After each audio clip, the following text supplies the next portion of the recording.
Hey everyone, you probably noticed this is not the usual bombastic, reasonably ad-lib opening with the Nielsen Symphony No. 2. We are, if in case somebody want to know, this right now, when we're taping this, this is the summer of 2012, and a little bit of podcasting reality sets in. In summer, everybody's busy. So we're going to take a break from our ongoing discussion about whether classical music is boring. And instead of that, we're going to have, I'm going to call this episode 2.5. And instead of our ongoing discussions, we're going to have some special interviews. We're going to have some special conversations with our panelists and I'm going to invite some special guests onto the show. A couple of things. We have the website set up for the podcast, and now we also have a Facebook page. We're at www.facebook.com/reasonablyadlib. That is www.facebook.com/reasonablyadlib. That's the Facebook page. We also have a email address in case anybody want to send us some comments, grievance, or anything like that. Our email address is ralpodcast@gmail.com. That is ralpodcast@gmail.com. So today we're going to have two segments. First segment is we're going to have a special guest. An interview, and and then the second segment, we're going to have another conversation with Gary Cannon, one of our panelists. He's if everybody remember, he is a choral conductor. So stay tuned, and hopefully you're going to like the two segments that we're going to have. Thanks.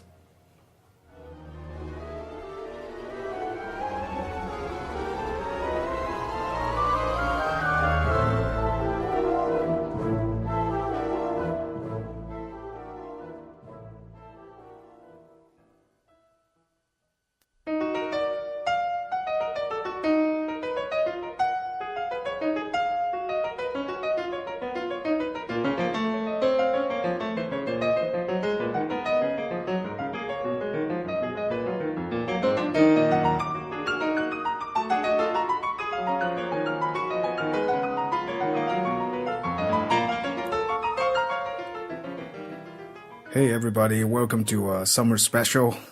Today we have a very special guest here at the studio, and her name is Judith. I'm sorry, Judith Schefflin. Did I say that correctly? Close enough. Oh, awful! How awful! And she's the professor of the piano at Whitworth University in Spokane, Washington. Is that professor of piano and everything keyboard related? Is that right? Yeah. Just I always really interested in how people got to where they are. And since I'm a musician, I'm always really interested in terms of how different people become musicians and how they get to got the path they took to get to being a professor or being a full-time musician at an orchestra. So I have this idea: we can talk to some people who actually have credibility, and so talk to them about how they got started with this music thing, and the path they took, etc. So would you mind to talk a little bit, maybe just a little bit about your duties at the university and what you do, etc., that kind of stuff? Well, my title is Director of Keyboard Studies, so I oversee adjunct piano, faculty, organ, any area related to keyboard. Okay. And then I also am in charge of making sure that we have master classes, a variety of things that would come under the domain of keyboard, basically. Okay. And primarily now I just teach keyboard-related classes, like in addition, of course, to lessons. But piano pedagogy, piano literature, and things like that. So do you guys also do period instruments? As in sometimes harpsichord or Sometimes. Mm-hmm. Yeah, that's exciting stuff. It Because is. on a previous show, we actually play a couple of things.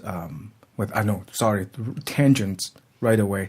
We play two interpretations of a Mozart symphony. I remember. I think that's symphony, and the one with the period instrument sound completely different. Sounds so much better than the one with modern instruments. Mm-hmm. Well, anyway, just to go back to what we were supposed to be talking about. How do you get started with the piano? Well, I would say a little bit unusual path. My parents were not musicians. They actually are not educated people. But my parents bought a piano from a neighbor and used upright piano or vertical piano, and when I was 6. And my mother was interested in music, and so saw that there was a local community orchestra concert and took me to that, and I was hooked. There was a pianist playing Rhapsody in Blue, of all things, with that little orchestra, which, of course, to a 6-year-old sounded just great. Yeah. To my ears today, doesn't sound like, it sounds like a community orchestra, but Yeah.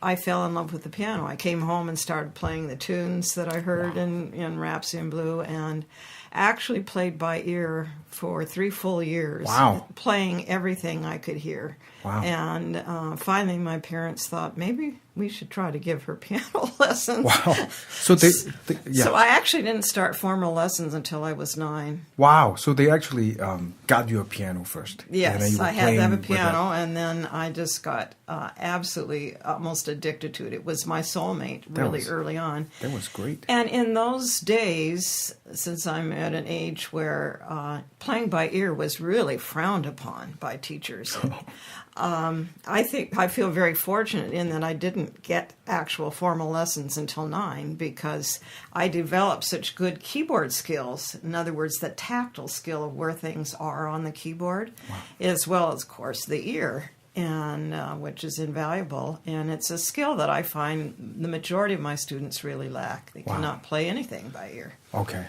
that's interesting because, well, let me share a little bit with you how how I got to learn the piano. I basically got forced into it by my parents because I grew up in Hong Kong during the late 70s and 80s, and it's kind of, I don't know why, but a lot of parents kind of have their kids learn piano, and I was forced into it, and I wasn't really eager to practice. Right, I was like, okay, and then we grew up in the British system, so they have grade 1 through 8, and you have to go through the motion. You have to go for grade 3, and then you happen to have a classmate who is like grade 5, and you're like, oh, you really sucked because you only have grade 3, but that sort of stuff. But I think it's really wonderful that you have an interest in this, and then they right away they got your piano, and then you started playing by yourself. And the other thing is interesting too. I mean, you're just exploring by yourself for so many years, and then after that they're like, wait a minute, maybe they're going to get you some formal training. So that's I do think that many students get discouraged really early because there's so many elements that formal training expects them to learn right off instead of developing their love. Yeah. For music, Yeah. and so that, of course, didn't happen to me. I feel very fortunate. Did they when your first couple of piano lessons, did they force you to go through for example, the John Thompson stuff, or you That's dive right into exactly what I went was dived right into John Thompson in the wigwam, that kind of stuff? I can even remember the very first pieces in the yeah, John I Thompson think book. it's back here somewhere. So now, at what point in your life do you think of having music being an actual career? Well, when you're 6, you don't even realize that people make music for a living. It's just something that I was enjoying, and at 9 the same way. But probably I would say around 11 or 12, Wow. I truly became what you might call a piano nerd, a classical music nerd. I just love classical music, and coming from a very poor family, we didn't even have ways of playing recorded music. I had to listen to the radio, and so I listened to classical stations, and so I would say certainly by the time I was in junior high, I knew this was what I was going to do. I was going to be a pianist. Yeah. And at least that was my aim in life, and was able to fulfill that. How's your school? I mean, how's it, the school district and your school? How do they have any kind of music program, or do you basically have to just do it yourself? Well, I went to a parochial school that did not have any music program. I was pretty much the music program. However, You're it.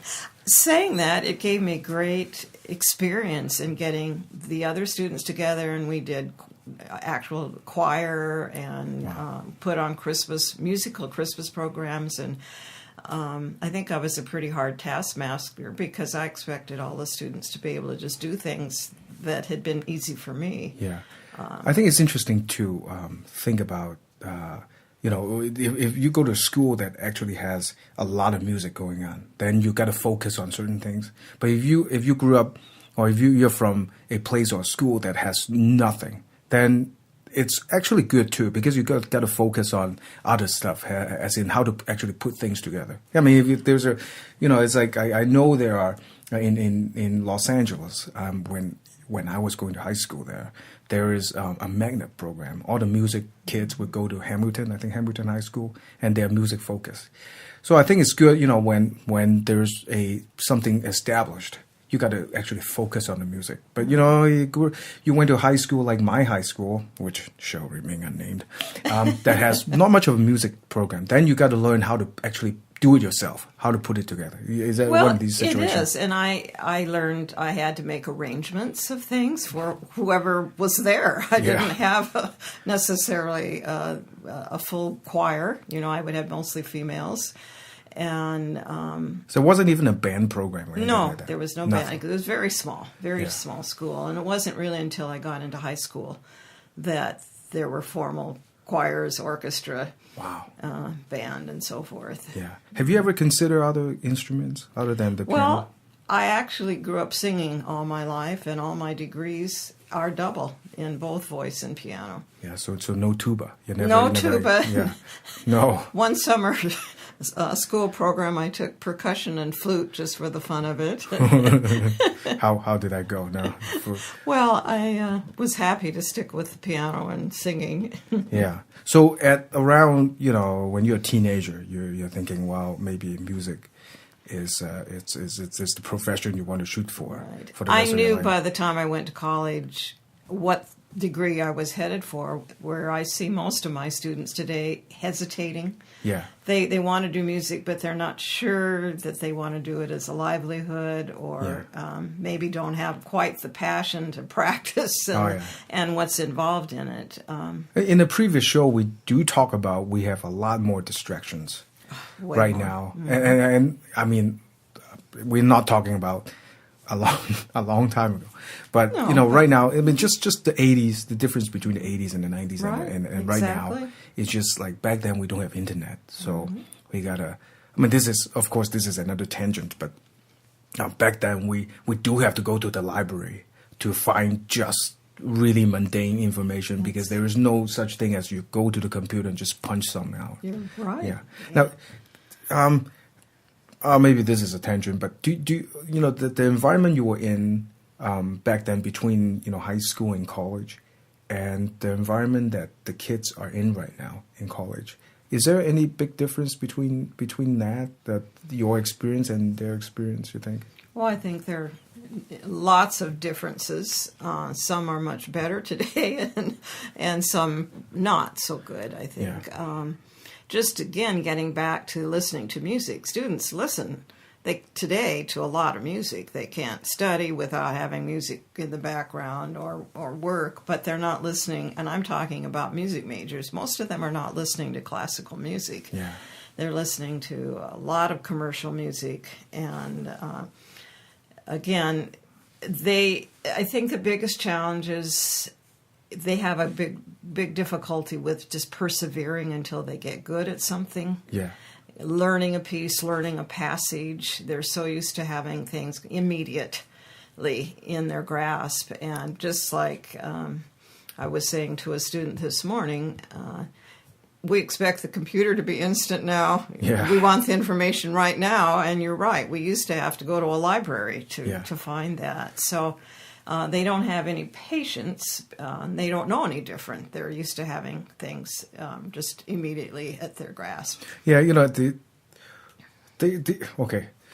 And I know another tangent, but along the same line, I think my generation, you can call us the microwave generation. Okay. Because I think one of the things that kind of a milestone for us is when we can actually walk into a 7-Eleven. I mean, this is back in Hong Kong in the early 80s, right? And you can actually buy something and you microwave it and you can eat it right away. So I think the whole internet thing for, may not even be this generation, the generation just immediately after them, before them. They are the internet generation. I don't know what it is now. But our generation is the microwave generation. And I think, that's true too, because the access, or the easy access, how things are, being so easily accessed right now, does change the nature of the information a little bit. And I don't think it's one of these things that, we grown-ups, we think the kids are not, blah, blah, blah. I don't think it's one of these things. I think that the fact that, things are so easily accessible, it does change it a little bit. As in, they don't, I guess they don't, well, it's not to say they, but, sometimes they're not treasuring it that much. I think that's very true. And I think it's a huge challenge for them, as I said, to find a lot of the motivation I find in music today comes from wanting to win something rather than the passion for the music. Yeah. I see this with very bright students. I teach at a university that has very high academic standards. Yeah. And the motivation is to get an A, Oh. but not to learn anything on the way, just to get the grade, or I've got to win the competition rather than I just love music so much that I can't live without it. Yeah. That passion that keeps you going, and when you practice hour after hour until you finally get something that works and clicks. I feel that we're about to open that big can of worm, as in, standardized testing. What does that do to education? Exactly. One thing I'm really interested in knowing, because as a musician, I go through that from time to time, hopefully not as often as I like to.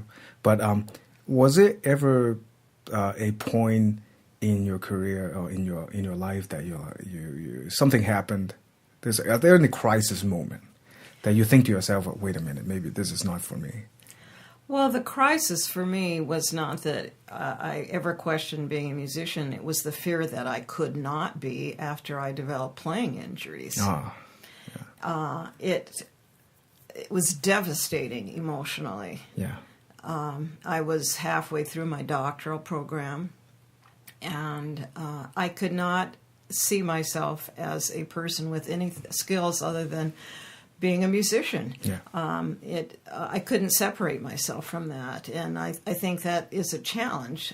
We do have worth besides being musicians, but I remember a quote that someone asked Archer Rubinstein what it was like to be a musician, and he said, I am music. You don't know anything else. It so permeates your entire being. And so it was very frightening, and took months and months of rest and many things, and including many physicians, and really relearning much of the technique in terms of physicality. Yeah. But then it's something that is pretty chronic. I mean, it's something that I still have to deal with. Yeah. Can you talk? Do you mind talking a little bit about just in a medical kind of standpoint what you were? Well, I did not have carpal tunnel. I developed ulnar neuritis, the ulnar nerve, which for pianists, for anyone, pretty much operates the fourth and fifth fingers, and then of course general tendonitis. Yeah. And once you have an injury that's so severe, you have other side effects like numbing. In addition to the pain, and so I did have surgery done to actually transpose the nerve from the canal that it's in to a different place so that it would have more room. When it got irritated, it wouldn't just stop on me. Thankfully, with, as I said, rest and being very judicious in how I do things, it's most of the time I can count on it, my physicality being there. Yeah. But I see at least 2 or 3 students every semester who have playing injuries. And a lot of them I can tell before it ever happens that they're going to have problems and try to head that off. Yeah. But with the amount of computing, keyboarding that students are doing in addition to the digital work on a piano, you can see how that has exacerbated the problem. Yeah. Now for the piano, right? How is it? Is it purely? Is that the injuries that you were talking about? Is that a lot of times from bad habits, or is that most of the time it's from not playing well physically and not knowing how to play well physically. Yeah. I was taught what we would call old school, which was a very digital, rather high finger approach, and that's just really wears out your equipment very quickly. Yeah. So there are little differences in terms of different school of teaching on how you position your wrist. I find that's probably one of the biggest weaknesses of most independent teachers is they don't know how to teach technique. Yeah. So that students play well. In other words, play efficiently. Yeah. Pianists can use gravity to play. Yeah. You don't need to be pushing all the time and all that downward pressure that is, it's so different from a wind instrument or a string instrument. And of course, string players have a high percentage of playing injuries as well, but they're very different. So. I do remember the John Thompson thing, and they emphasize your wrist never should move. Like up and down, the old kind of stuff. Old school where people used to put a coin on the wrist. Yeah. If it fell off, you were moving too much. Yeah, I'm interested in that too because I do have carpal tunnel surgery. You can't see this because this is an audio podcast, but I do have a little wound over here. So what happened? I don't know if I guess I can say that the little. One of the little difference between, especially tuba players and piano player is piano pretty much look the same, right? So most of the keyboards are pretty standardized. Yamaha keyboard, The Kawaii. differences would be the weight, the up weight, but yes, it's standard basically. Yeah, for tuba though, there are different designs of tubas and there are different positioning of the valves. So I'm a shorter person, so certain tubas doesn't really fit me ergonomically. So what happened is one of my tuba that actually is one of my favorite horn. I have to bend my hand in a certain angle to play, and so years after years of doing that, I started to feel numbness in my hand when I'm playing, and then slowly, the numbness just comes in when I'm sleeping. So I have to go see a doctor. And carpal tunnel is actually for brass player. And I think woodwind player, all the musicians, carpal tunnel is a huge thing. So I finally have to get it checked out. And they're like, you know what? Let's sit on this for another 6 months to see if it gets better. It didn't get better. So I have to go in for surgery. And they actually, cut me open and cut open certain. And then the really bad thing is I can feel it coming back a little bit now. Mm-hmm. So it's an ongoing thing. Well, one of the problems for pianists is that no matter what age you start, one size has to fit all, and it doesn't. Yeah. You can start a child on the violin in a quarter or an eighth size violin. Yeah, absolutely. They even have flutes that a young it's child like can little play curl with and a curl. And But and of course you don't have a child starting on tuba, but No. but piano, since you do normally start that very early, it's a long process. It's such a big instrument. Yeah. There is actually, and it's gaining more popularity, what they call a 7/8 piano. Wow. Which you retrofit right into a regular standard grand. But the octave, instead of being the normal stretch of 8, would be the equivalent of a 7th. Wow, really? For, not so much for children, but so many just adults do not have a big enough hand to Yeah. really accommodate the piano, and then they are more prone, obviously, to have playing injuries. Oh, I remember when I was a kid, that being able to reach the octave, It was a big it's deal. a milestone. It's a milestone, and my mom keep telling me, "Hey, what's her name? Can do a ninth. What about you?" I'm like, "Well, I'm sorry, Mom. My hands are not big enough. That's not my fault." You can So, only stretch so much. yeah. So yeah, I think a lot of times, as musician too, when things are happening good, when things are happening well, we are happy about it because that's how we are. Because we produce music that we like. Mm-hmm. But when things suddenly doesn't work, then all kinds of self-doubts start happening. Okay, what's going on? Is this my health, or am I really that bad? Because I don't know if it happens to pianists, but for tuba player, the room that you play in has everything to do with how you feel about your playing. Because if you're a certain angle, your bell is facing a wall that doesn't bounce the sound good back to you, and you're like, well, suddenly, like, what? I can't play at all. Well, I think that's I would say it's less a problem with pianists, more the sound of the piano. Oh, yeah. Because, of course, we don't have the option of carrying our own instrument with us. Yeah. But I played for many years, toured with a trio of clarinet, cello, and piano. And, of course, we're dealing with altitude, weather affects the reeds, the room, the acoustics. You're playing in a dead conference hall. And the cellist is playing and it's on a carpet, for example, in this room, and it just sucks up the sound, and it's very frustrating, and then you overcompensate often. Can I get into another tangent here? Because you were talking about, you're absolutely, I mean, pianists, you can't always, unless you are Horowitz, you can always ship you can two afford pianos. to take your pianos around. But, a lot of times you just have to go into a situation, you just have, there's a piano, there's an upright piano, really, not so nice instrument sitting there, but you have to play it. Do you do anything, physically or mentally to compensate that? If you sit down and whoops, that piano is all like, the keys are all loose and not comfortable. How do you mentally or physically compensate? It takes years, I think, to accept the fact that you have to play what you have there. Now, in touring, sometimes I would have multiple pianos to choose from. Yeah. But sometimes you had 10 minutes, you had 6 pianos, and that was hardly enough time to choose between one or two. Yeah. So often pianists will choose based on the action. Yeah. And also depending on the literature you're playing. Yeah. There is a brand of piano, a very expensive, high-quality piano, where you can actually change the action. Wow.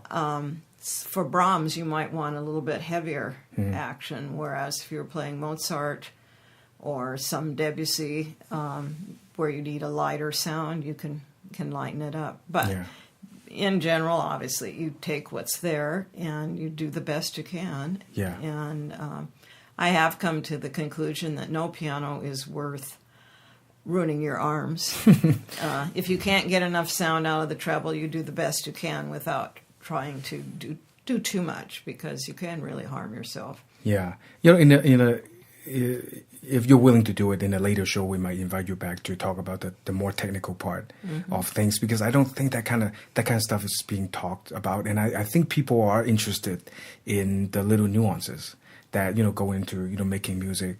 I don't think my mom, she's not, my parents are not especially musical either, but I think I don't think she would care about what kind of mouthpiece I'm playing on. But, if we talk about it in kind of a funny kind of way, this mouthpiece would sound like that, and suddenly that mouthpiece, how come it sounds so bad? That kind of stuff. I think if we package it correctly, then some of the listeners who never thought about that kind of stuff before would be, and it's just, when you were talking about like different feel on a piano, that kind of stuff, it could be very interesting. But that's yet another tangent that we might get into. Let's talk a little bit about music. And we kind of talk about this behind, when the mic is off. And since the overarching thing for these couple months on the show is, can classical music be boring? Is there a genre? Is that a niche of classical music that you are not that fond of, or every time you look, you see that music coming up in the queue, you're like, oh no, do I have to do that? Is there such a thing? Well, I do a lot of adjudicating, and for pianists, there are, of course, pieces that you would just as soon not have to hear. And they're the pieces that every student loves to play. And so you are adjudicating those a lot. Yeah. And you do sort of grimace sometimes when you just see the name on the title on a sheet before they've even started. And you try not to be prejudiced. Well, maybe they're going to play it really well. But for my own playing and listening, generally, thankfully, I like a wide variety of composers, and I like music from medieval music to the present. Yeah. So it's not one genre that I just gravitate towards. I just find that one of the great aspects of music is it satisfies such a wide range of emotional, you might say, needs, and no one genre does all of that. We're so fortunate to have many generations and decades and so forth before us and centuries. Yes, there are pieces or composers that I maybe am less fond of in general. They're having... As a pianist, you play with a lot of people, which, of course, is one of the joys of making music, is making it with other people. But you also end up playing composers sometimes, or pieces that you would just as soon not have to work so hard to learn the music and still have to perform. I'm not a big Weber fan, for example. And he wrote a lot of things for clarinet. Oh, yeah. Well, having been married to a clarinetist... you play a lot of Weber. So there are composers like that. I think I mentioned to you earlier that I find Hindemith to be a little dry on the piano, particularly. Yeah. I even get weary of all the sonatas that he wrote, and Hindemith can get crazy because there's a series of wind sonatas. Well, there's a sonata for almost everything. Yeah, there's a tuba sonata, and remember when I was working on that, the pianist says, "Really, do we have to?" Clarinet, flute sonata, it goes on and on. Trombone sonata, yeah. And I'm not saying I dislike all of the movements, but I can. They sound so similar. He uses many of the same, you might say, phrases or cliche writing, a lot of dotted rhythms that it's like, here we go again, kind of feeling. And, just over saturated. But saying that, I love Matthias Mahler, for example. Yeah. And other pieces that I've, especially chamber music that I've played of Hindemith. So yeah, I mean it's so weird because I'm a huge Vaughan Williams guy. But I cannot stand his piano concerto. I can't do it. I just can't do it. It's just that's a lot probably pretty accurate. It's not a very popular concerto. Yeah, and this is going to get me in trouble. But if I'm not already in trouble, Mozart, the fast symphony movements, the fast ones, I can't deal with them. For some reason, they sound too hyper or what? Oh yeah, they sound insincere. Now of course. We got into different problems. Okay, are we not interpreting those correctly? Am I listening to the wrong recordings? Is our period instruments going to make a difference in this department? I'm pretty sure they are. But if there is a if there's a slow Vaughan Williams symphony movement and a Mozart quick, fast symphony movement sitting in front of me, and I have to pick one to take with me to the desert island, it's not going to be the Mozart. Sorry. So yeah, that's awful. Isn't it? Yeah. So I think that's awesome. We're quickly hitting the half hour. Well, actually, we are already past the half hour mark. So I just want to thank you again, Judith, for talking to us. And it's so. And this is not. I'm half joking when I say this. Like, we're finally to have somebody credible on the show. Well, I appreciate that. I'm a tuba player. Carlos can take a joke, I'm sure. I mean, he's this awesome musician, but I'm a tuba player, so I'm, by default, I don't know what I'm talking about. So, yeah, but thanks again for being on with us. And, if you have time, if you don't mind, we're going to, for sure, happy to have you back to talk about other aspects of music making and, all the technical stuff that we talk about. So, well, thanks again, and talk to you again soon.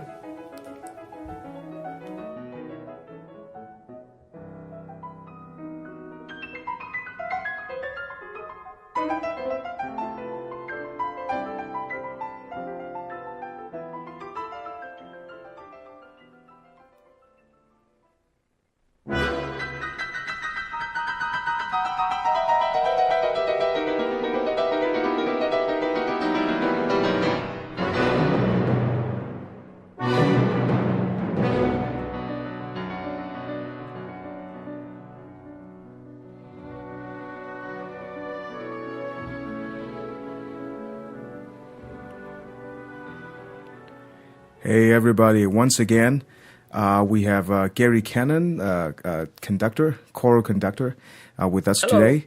And this is interesting because if I don't tell you, you would never know. But this is actually a segment. Well, the time that we tape this segment is actually right after we did the other one on the boredom of music. And then after we turn off the recording and we start talking, and then we're like, wait a minute, this is pretty good stuff too. So so let's tape another one. The sun is not down yet. So what we started ranting about, amongst other things, is there was one we are in the state of Washington, and so a lot of Gary's activity is in the Seattle area, and I run around between the states.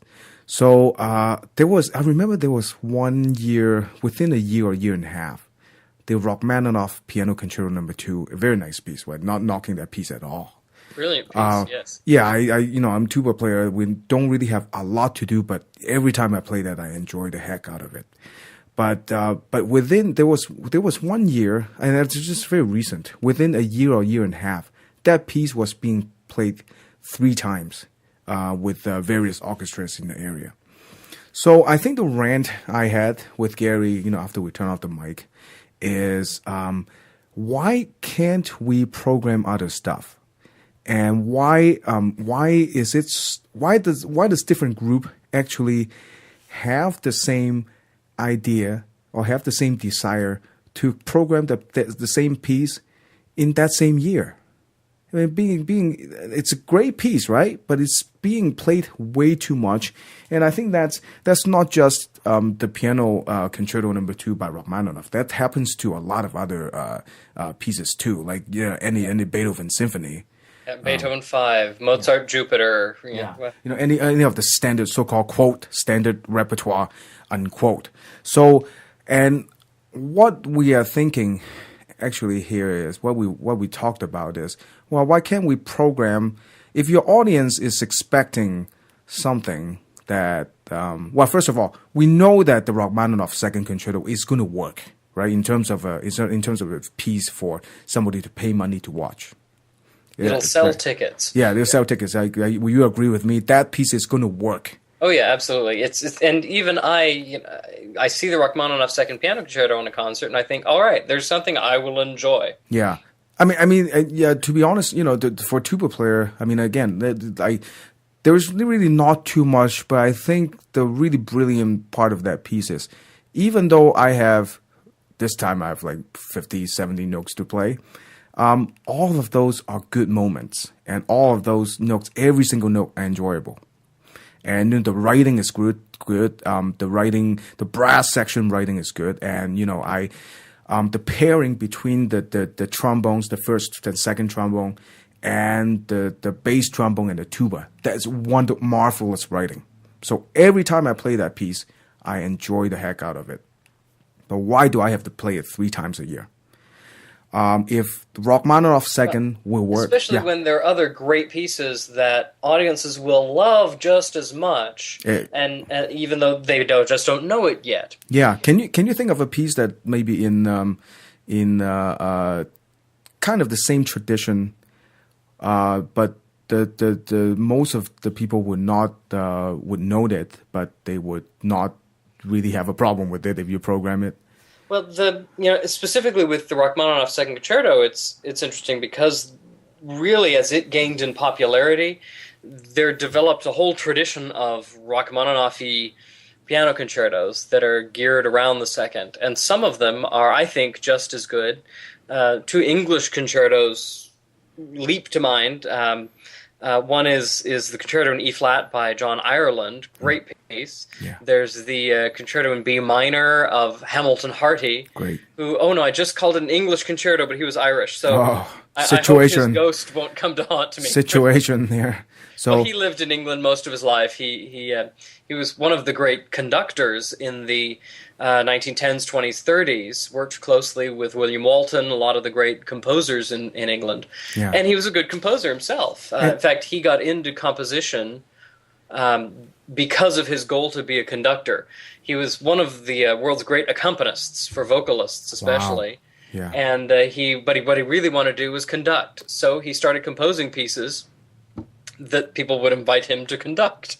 Yeah, that's interesting too, because I'm sorry, I'm ready to launch into another tangent, but just bear with me for like 30 seconds, right? You were saying that Hamilton Harty, Yep. primarily we know him as a composer, not by everybody, but those people in the know would know him that he's a composer. But you said he's also a great accompanist. Oh yeah, that's how he started conductor. his career. He developed his name in the, I think it was in the 1910s, as a great accompanist, pianist for the main vocalists. So the great opera singers in England at the time always called on Hamilton Harty to play with them when they did recitals. Yeah. So, I happen to have the Hamilton Harty Piano Concerto queued up here. So let me pipe it up a little bit and listen to this.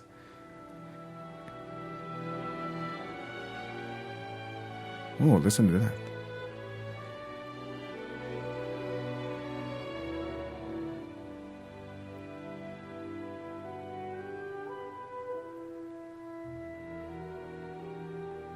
I think the interesting thing about this concerto, which absolutely beautiful, right, is if you have a audience that is so used to Rachmaninoff, they would not object to this at all. Absolutely. Other than if you program something really wacky. Yeah, if you like the Rachmaninoff concertos, you'll love the Harty piano concerto. Oh, listen. And I think the trick with the problem is, of course, that if you program the Harty instead of the Rachmaninoff, audiences don't already know they're going to love the Harty. Yeah. And so the trick is that the conductor or whoever's responsible for the programming has to also bring in 1 or 2 pieces that audiences already know they'll love. Right. Like Beethoven's 7 or Mozart Jupiter or Mozart 40th, right. Or a Wagner opera excerpt. Yeah. Something that will be the new draw. Yeah. And because classical music is a business just like any other, great. We need to do something to get people in the seats. Yeah. And if we can then also give them the Harty concerto as a special gift, for example, then they can go away not only having heard something that they knew they'd love, but having fallen in love with something new. And that's an enriching, engaging concert experience to me. Well, listen to this, and definitely very full in terms of the texture. You can tell this man was a great conductor because the way he uses the instruments of the orchestra, the counterpoint, the different interplay of the instruments. It's fantastic. Yeah, let me turn this back down, and let me slowly turn this back down. We can't just cut this off. Well, it's interesting too, because if you play this, if the orchestra play this, and then people would once they hear this, people would start exploring. Oh, wait, but certainly the two composers that you mentioned, Ireland and Hardy, they're not household names. No. in terms of the big B's, the Brahms and the Beethoven, or Mozart. If you ask an average classical music station listener, do you know John Ireland? Do you know Hamilton Hardy? Chances are they probably wouldn't know. Oh yeah. Well, I think probably most professional musicians that I know don't even know these composers. Yeah, the singers will know John Ireland. Yeah. But and maybe the pianists, but that's about it. Well, and yet this tuba player for some reason know Hamilton Hardy. So well, you have a thing like I do for English music, so it makes sense. Yeah. Now the other thing I want to ask you is, which I don't have any experience in because I'm just a tuba player. It's that's so many. We need jokes tuba players too. There are no small parts, only small instruments. No, I don't know how to make that work. Yeah, you should tell the orchestra committee that. Okay. So, but I have no experience in this because I play what what's handed to me. Right. But since you are conductor and also musical director of 3 different groups, now we talk a little bit about when you want to program something that is new to everybody, you package it in the same concert with something else that they know.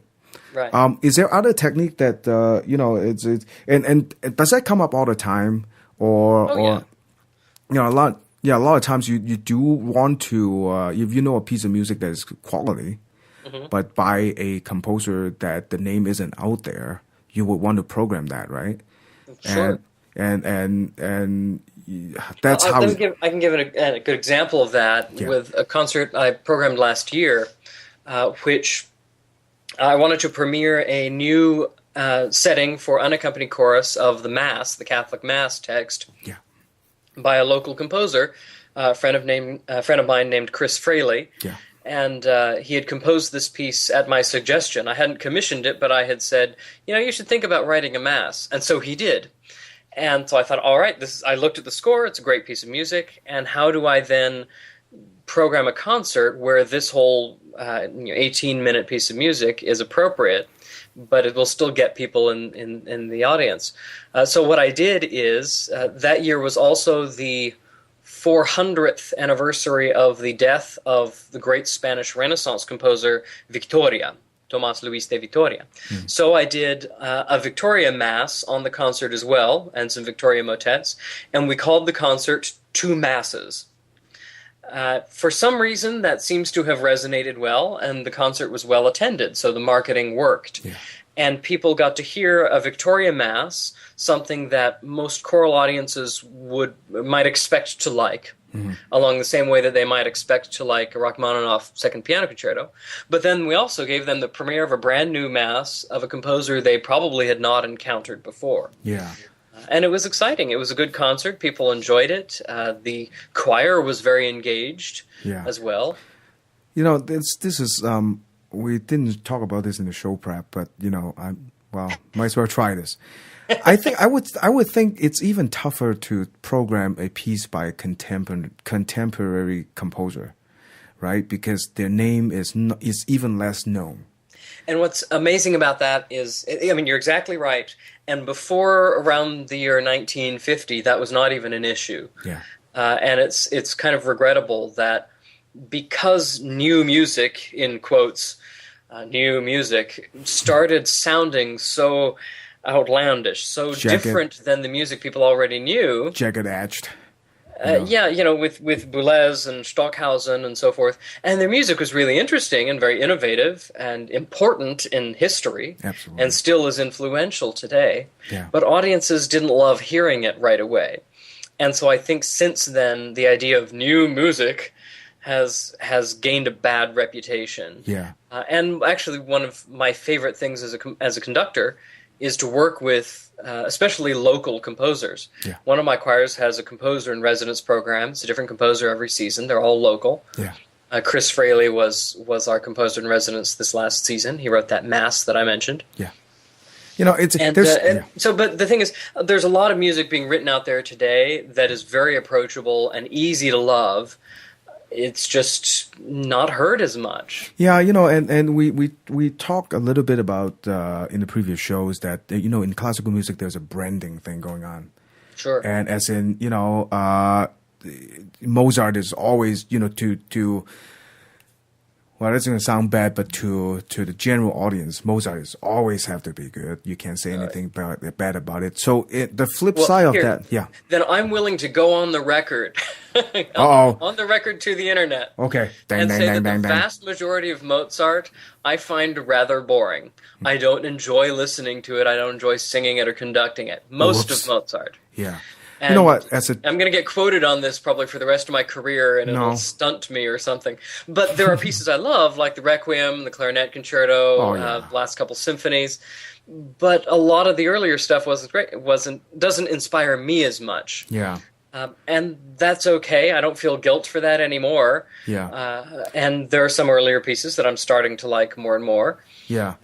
Well, I mean, the flip side of that, of course, is, you know, anything with the composer that the name is not familiar by everybody is therefore not good. Yeah, if the composer hasn't risen to the top of the list by now, yeah, he or she must not be very good. Yeah, it's like RC Cola. You know, you just stay away from. You know, but not RC is actually pretty nice. You know. But that's got so and you know, tell you the truth, you bring up something that I would love to explore in a later segment probably. Sure. That there's something to be said about actually working with people to make a piece of music sound good. To make something work. Now, you know, when in the sense of composers. Yeah, in the sense of composer, in the sense of I play a lot of brass quintet. I mean, there's just something said. There's something to be said about working with people to make things work better. And in this case, you are, as a conductor who is going to interpret this piece, you're working with a composer that is actually there. That, you know, you can have feedback. Okay, this note, this chord might not work here. Do you do that? Like, this chord might not actually work so nice, and you make suggestions. Well, you never actually want a composer to change. I don't do that so much. I actually like to take the score that I'm given and go with it. Yeah. There are times, though, when I will make suggestions. Some composers are more open to that than others. Yeah. And some composers are more experienced than others. Yeah. I did a piece recently by a local composer, and I said some comment about it in the rehearsal, and so I asked him, so why did you notate it like this? And he turned back to me and said, well, because when we talked about the piece a year ago, you suggested I notated it that way. Whoops. Yeah, well, but still, that was good because I liked the way it was notated, and it made sense. Yeah. But I don't do that too much. There are certainly a lot of horror stories of conductors who have tried to step their toes on, or have stepped on composers' toes by making so many suggestions. Yeah. I find that when I follow the score that I'm given, I invariably learn more about the piece rather than just trying to find ways to fix the score that I'm given. And, you know, I mean, there's always the, you know, on that same note, there's always the crazy, beautiful example of Leonard Bernstein and Glenn Gould, you know, on the piano. Yeah. We completely disagreed on most everything, but we're both brilliant musicians. See what we did? This is like we're hitting the 18-minute mark here. See, we yet again launch into another tangent, right? Well, but if the purpose of this is to get to restate the name Hamilton Harty, yes, Harty. Spell it again, please. Spell it again. Harty. Yes. Hamilton Harty. And Chandos Records did a great job in, I think, the late 80s, recording several discs of his orchestral music that you can download. Yeah. And we're not getting a commission for saying this. Absolutely not. But it's fantastic music, especially the piano concerto. Yeah. Just glorious pieces that people don't know, but if they knew, they'd love, I think. Yeah. So, you know, I mean, you know, then, you know, we yet again launch into another tangent, but what we talked about the other end, you know, collaboration with different aspects of a piece of music is definitely something that we will explore in the later segment. But But well, thanks again, Gary, for being Thank here you. again today. And let me slowly bring up the Hamilton Hardy Piano Concerto again to close out this segment. Well, thanks again, Gary. And Thank you very much. Always a pleasure. Next time we'll probably talk about other stuff, I guess. So thanks.